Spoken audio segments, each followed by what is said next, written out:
Albert, just 1 second. I just want to say thank you. You know, you've said I've been with you so many times here in the Jerusalem Bread Breakfast in so many places. And, you know, I'm sitting there and I feel like I have to punch myself to believe what is happening here. I mean, really, this is, again, as an Orthodox Jew, I'm sitting here and I can't believe what is happening. What have you done here? Jews and Christians standing together in such unity, praying for the peace of Jerusalem. This is a fulfillment of a prophecy. Thank you so much for what you are doing. Thank you, thank you.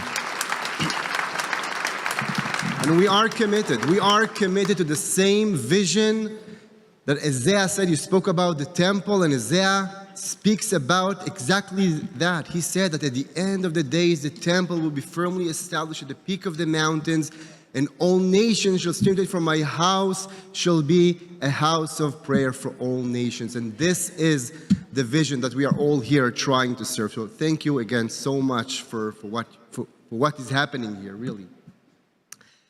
You know, friends, and also, Albert, you spoke about it just right now, about the confusion of some countries like France and Britain and Canada and Australia, that later on this month they're planning in the UN General Assembly to recognize a so-called Palestinian state. And I think that we must understand the significance of that decision. This is not just another diplomatic resolution. This is an attempt to rewrite history and to reward terrorism.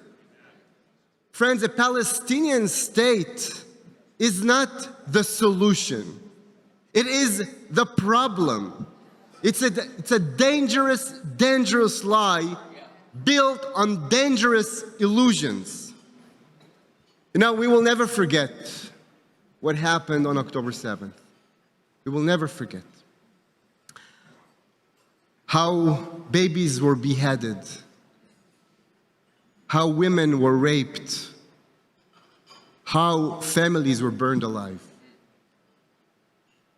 You know, my parents lived in the city of Sderot. It's a city that for 20 years was heavily bombed from Gaza. My father, 84 years old man, 2 years ago, he had to run away from synagogue when bullets were all around him. My best friend, his son, Daniel Peretz, was kidnapped to Gaza with another 250 people. Babies, women, children. 700 days. Over 700 days they are still there.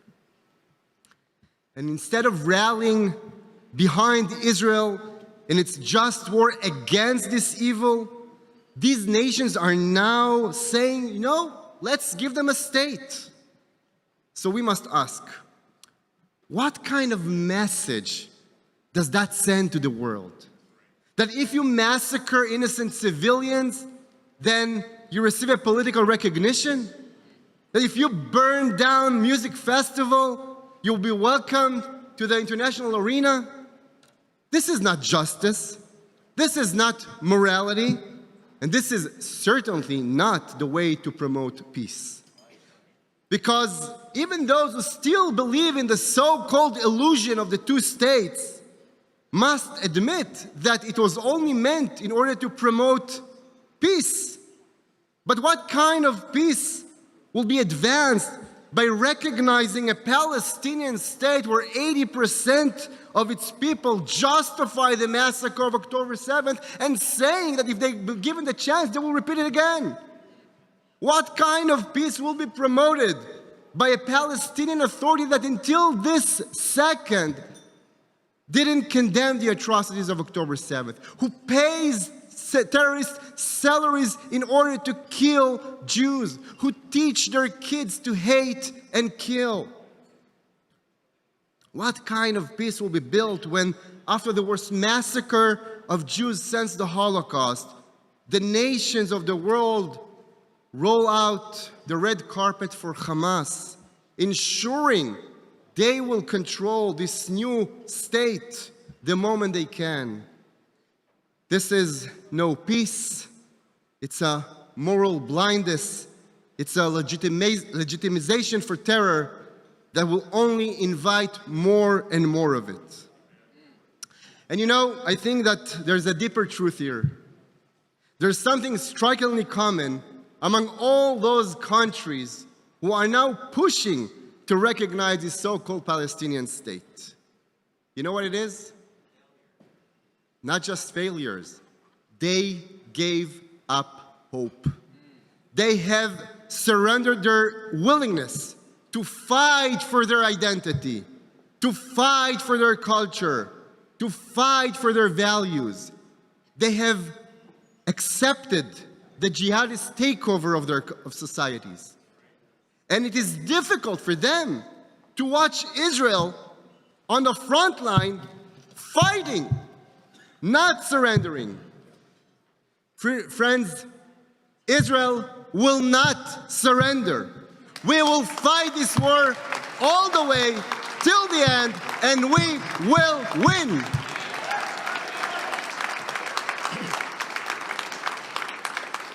And you know, there's only one logical solution or answer to these international pressures. You know what it is? To apply full Israeli sovereignty over all the land, all our biblical land. To counter the lies of Oslo, to reaffirm a simple, eternal truth. The land of Israel belongs to the people of Israel. All of it, all of it, all of it. Not because we say so, but because God said so. And when we will align our policies with His promises, that will be the only way to achieve true peace, stability, blessing, and prosperity for everybody. You know that the voices that we are hearing around the world that advocating for a Palestinian state are the same people, the same voices who accuse Israel of starving Gaza. The same moral confusion, the same lack of courage, the same caving to jihadist propaganda. We are starving Gaza? Really? Friends, Israel has sent more food and medicine into Gaza than any other country would ever send to a hostile territory at wartime. Every day we allow hundreds of aid trucks into Gaza, even while Hamas steals it, even when they fire rockets at our cities and attack our soldiers. No other nation would do this. No other nation has done this. But Israel does. Israel does because we believe that every human being is created in the image of God. If Gaza is suffering, it's not because of Israel, it's because of Hamas. They build terror tunnels under hospitals. They use children as human shields. They spend millions on weapons while their people don't have bread or water. Hamas doesn't feed the people of Gaza. They want to sacrifice them in order to gain world's sympathy.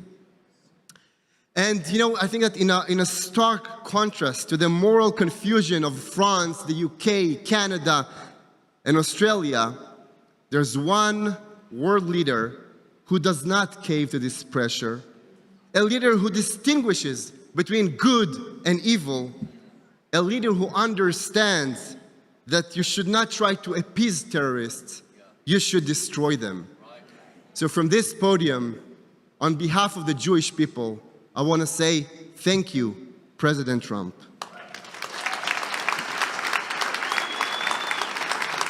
And I will conclude, dear friends, I want to, especially on these days of confusion, I want to thank each and every one sitting here in this room today for your moral clarity, for believing in God, for answering God's question to Adam, where are you? With the only right and relevant answer, and that is, Hineni, here I am. You are choosing to be on the right side of history. You are choosing to be with God. So thank you for that.